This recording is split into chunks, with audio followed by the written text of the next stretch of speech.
نوه من به نام حسین ابن علی علیه السلام در یک سرزمینی به نام کربلا در مقابل 30,000 لشکر محاصره می شود و به شهادت می رسد. اگر تونستید او را کمک کنید. میگن یک نفر از صحابه بعد از رحلت پیامبر به این حدیث عمل کرد، بلند شد رفت عراق، رفت کربلا. میگن نزدیک به 40 سال اونجا زندگی کرده است تا به حدیث پیغمبر عمل میکنه. شیعه باید اینجوری باشد. شیعه باید همچو اشعار کمیک سر نهد بر خاک‌های اهل بیت.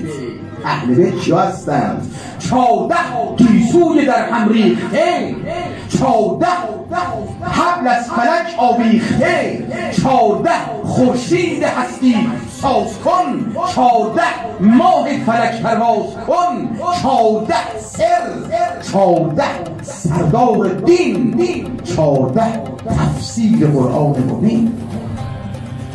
اینجوریش خیلی جالبه. میگه اونجا خیمه زد، اونجا زندگی میکرد تا یه روز این اتفاق بیفتد. میگن یکی از آقایون از اون منطقه رفت آمد میکرد، میگفت فلانی اینجا چیکار میکنی؟ اینجا اصلا هیچ زندگی نیست، هیچ کس اینجا زندگی نمیکنه. میگفت پیغمبرم فرموده است یک روز حسین من در اینجا به کمک شما احتیاج خواهد داشت، اگر او را دریافتید به او کمک کن. میگن همونجا مون تا اینکه 61 هجری شد، سال 61 هجری شد، جنگی در گرفت، در رکاب امام حسین علیه السلام شهید شد.